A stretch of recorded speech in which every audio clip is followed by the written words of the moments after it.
Hi friends, welcome to Dakshiniya home. இன்றைக்கி என்ன vlog பார்த்தீங்கன்னா, கோகுலாஷ்டமிக்கு வந்து எங்கள் வீட்டில் சிம்பிளாக தாங்க பூஜை பண்ணியிருந்தோம். ஸோ அது எப்படி பண்ணியிருந்தோன்ட்டு தாங்க இந்த vlogல பார்க்க போகிறோம். வீடியோவை வந்து ஸ்கிப் பண்ணாமல் பாருங்கள். யாரெல்லாம் கோகுலாஷ்டமி படைக்கணும்னு நினைக்கிறீங்களோ அவங்களாம் அதை பாருங்கள். சிம்பிளாக பண்ணியிருந்தாலும் நம்ம மனசுக்கு பிடிச்ச மாதிரி பண்ணியிருக்கோம். அந்த மாதிரி நீங்களும் வந்து சிம்பிளாக ட்ரை பண்ணி பாருங்கள். நாங்கள் எப்பயுமே சொல்கிற மாதிரி பார்த்தீங்கன்னா, எதனா ஃபங்க்ஷன்னா முன்னாடி நாளே வந்து விளக்கு தட்டெல்லாம் தேய்ச்சி ரெடி பண்ணி வச்சுப்போம். ஏன்னா வந்து அன்றைக்கி வந்து நம்ம வந்து அந்தமாதிரி க்ளீன் பண்ணக்கூடாது, வீட்டையும் மாப் போடக்கூடாது, எந்த ஃபங்க்ஷனாக இருந்தாலுமே சரி. அதனால் முன்னாடி நாளே ஈவினிங் வந்து பார்த்திங்கன்னா, நான் வந்து விளக்கு தட்டெல்லாம் தீட்டி கூட்டுறேன். அம்மா வந்து பார்த்திங்கன்னா மஞ்சள் குங்குமம் வச்சு ரெடி பண்ணி எடுத்து வச்சுட்டாங்க. பொது ரூம் மட்டும் பார்த்திங்கன்னா அன்றைக்கே மாப் போட்டு க்ளீன் பண்ணி வச்சாச்சு. ஏன்னா கொஞ்சம் டயர்டாக இருந்தது, அதனால் வந்து பார்த்திங்கன்னா அன்றைக்கி ஃபுல் ஒர்க்கு பார்க்க முடியல. சரி வெளியிலமா அடுத்த நாள் மாப் போட்டுக்கலாம்னு சொல்லி விட்டாச்சு.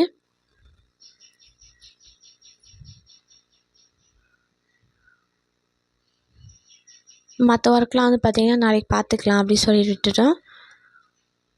நாங்கள் வந்து எப்பவுமே ஸ்வீட் வந்து பார்த்திங்கன்னா வெளியில் தான் பேக்கரியில் தான் வாங்கி படைப்போம். ஏன்னா நமக்கு எதுவும் செய்ய தெரியாதுன்றதுனால பால் மட்டும் அன்றைக்கி காய்ச்சி வச்சுக்கலாம். அப்படி இல்லைன்னா வந்து பார்த்திங்கன்னா பொங்கல் ஏதாவது நெய்வேத்தியமாக வச்சுக்கலாம்.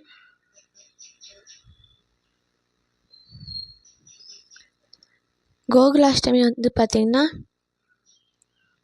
மண்டே அன்றைக்கி வருது.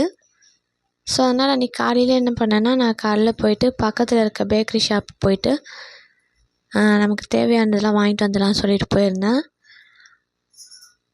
அங்கே வந்து பார்த்திங்கன்னா ஒரு 3 திங்ஸ் தான் கிடச்சி. சரி அதை மட்டும் வாங்கிட்டு வந்துட்டோம் டீ குடிச்சிட்டு. அது என்னன்னு பார்க்கலாம். பொரி உருண்டை கண்டிப்பாக வைக்கணுங்க, அதனால சரி பொரி உருண்டை இருந்தது அங்கே வாங்கிட்டேன். அதே மாதிரி வந்து பார்த்திங்கன்னா மல்லாட்டை உருண்டை, அப்புறம் பொட்டுக்கடலை உருண்டை இதான் கிடச்சிது. நான் வந்து அதிரசம் இருந்தாலும் வாங்கிட்டு வரலான்னு பார்த்தா அதிரசம் கிடைக்கல. சரி எதனா ஒரு 5 பொருள் மாதிரி வச்சுக்கலான்னு சொல்லிட்டு அது 3 மட்டும் வாங்கிட்டு வந்துட்டோம். இது கூட வந்து பார்த்திங்கன்னா நெய் வாங்கி வச்சுக்கிட்டேன். அப்புறம் தயிர் வச்சுக்கிட்டேன். வெண்ணெய் கிடைக்கல, அதனால் வெண்ணெய் வாங்கலாங்க. நானும் 2-3 கடை தேடி பார்த்தேன், வெண்ணெய் கிடைக்கல. பொரி உருண்டை, மல்லாட்டை உருண்டை, பொட்டுக்கடலை உருண்டை இது 3 மட்டும் வச்சுக்கிட்டேன். இது வந்து தட்டை, சீடை, முறுக்கு, முறுக்கு இந்த மாதிரிலாம் அவங்கக்கிட்ட ஏதாவது கிடச்சிதுனாலும் நீங்கள் வாங்கி வச்சுக்கலாங்க. அதெல்லாம் வந்து கிருஷ்ணருக்கு ரொம்ப பிடிக்கும். அப்புறம் பால், வெண்ணெய், தயிர், நெய் இதெல்லாம் வச்சுக்கலாம். கிருஷ்ணர் வந்து கோகுலத்தில் சின்ன வயசில் வளர்ந்தாருன்றதுனால தான் கிருஷ்ணர் பிறந்த நாளை வந்து கோகுலாஷ்டமி அப்படி சொல்லி படைக்கிறாங்க. அவர் வந்து 7 வயசாக இருக்கும்போதே வந்து பார்த்திங்கன்னா கம்சனை வந்து வதம் செய்தாராம். அதனால தான் அன்றைக்கி வந்து அவருக்கு பிடிச்சதெல்லாம் வந்து நம்ம செஞ்சு வச்சு படித்தா ரொம்ப நல்லது. மேரேஜ் டிலே ஆகிறவங்களாம் வந்து இது வந்து படைக்கலாம். எல்லாமே நம்ம செஞ்சு வச்சு தான் படைக்கணும் அப்படி இல்லைங்க. நம்மளால் எது முடியுதோ நம்ம அதை வந்து செஞ்சு வச்சு படைக்கலாம். அப்படி இல்லைன்னா இந்த மாதிரி வாங்கி வச்சும் படைக்கலாம். மோஸ்ட்டாக வந்து பார்த்திங்கன்னா வாங்கி வச்சு படைக்கக்கூடாது, இருந்தாலும் நமக்கு செய்ய தெரியாதுன்றதுனால நம்ம வந்து வாங்கி வச்சு கூட படைச்சிக்கலாங்க.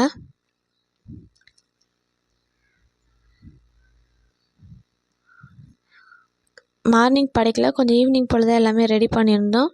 கொஞ்சம் ஹரிபரியாக பண்ணோம், அதனால் வந்து ஏன்னா டைம் ஆயிடுச்சின்னு சொல்லிட்டு.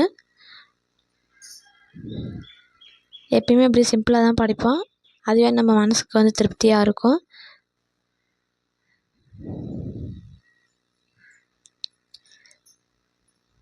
மகாவிஷ்ணுவோட 9வது அவதாரம் தான் வந்து பார்த்திங்கன்னா கிருஷ்ண அவதாரம்.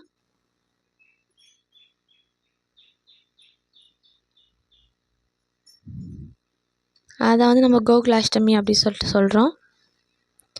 முன்னாடிலாம் வந்து பார்த்திங்கன்னா லீவ் விட மாட்டாங்க, ஆனால் இப்போலாம் வந்து லீவ் விட்டுறாங்க கோகுலாஷ்டமிக்கு. இந்த மாதிரி பாதம் போட்டு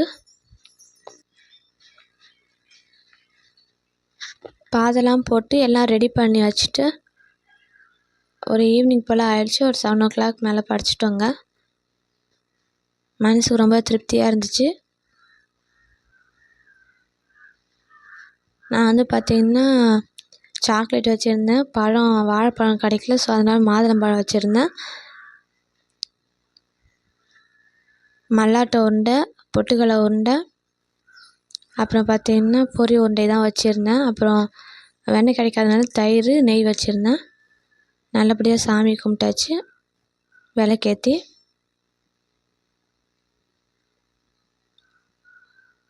சில பேர் வந்து பார்த்திங்கன்னா ரொம்ப கிராண்டாக செலிப்ரேட் பண்ணுவாங்க.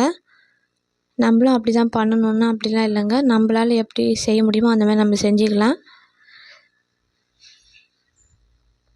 கிருஷ்ணர் மேலே வச்சு பார்த்தேன், கீழே வச்சு பார்த்தேன், சரி எங்கே கம்ஃபர்டபுளாக இருக்குதுன்னு சொல்லிட்டு அப்புறம் மேலே கொஞ்சம் இக்கட்டாக இருக்க மாதிரி இருக்குது, அதனால் சரி சொல்லி கீழே வச்சு செலிப்ரேட் பண்ணிட்டேங்க.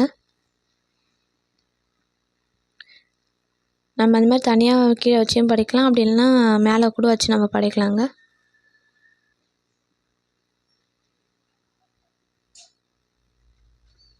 நெய் வந்து பார்த்திங்கன்னா நம்மளே ரெடி பண்ணி கூட செய்யலாம். ஆனால் வந்து நான் எப்பயுமே வந்து நெய் வந்து முன்னாடியே கொஞ்சம் ரெடி பண்ணி வச்சுப்பேன். ஆனால் இந்த வாட்டி பார்த்திங்கன்னா எல்லாமே வந்து வாங்க வேண்டியதாகிடுச்சு. சரி பரவாயில்ல, நம்ம மனசுக்கு பிடிச்ச மாதிரி செஞ்சுக்கோன்னு சொல்லிட்டு நம்ம படைச்சிடலாம் அப்படி சொல்லி வாங்கி வச்சு படைச்சாச்சு.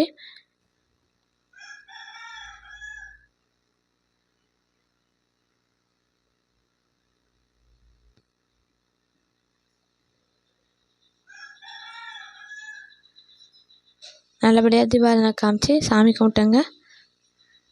மனசுக்கு ரொம்ப சந்தோஷமாக இருந்தது. கோகுலாஷ்டமி படைக்கணும்னு நினைக்கிறவங்க இந்த மாதிரி சிம்பிளாக படைச்சிக்கோங்க.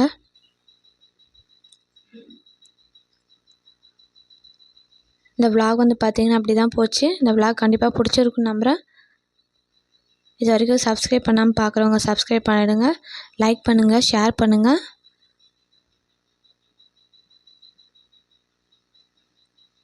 கோகுலாஷ்டமி செலிப்ரேட் பண்ணணும்னு நினைக்கிறவங்க செலிப்ரேட் பண்ணுங்கள்.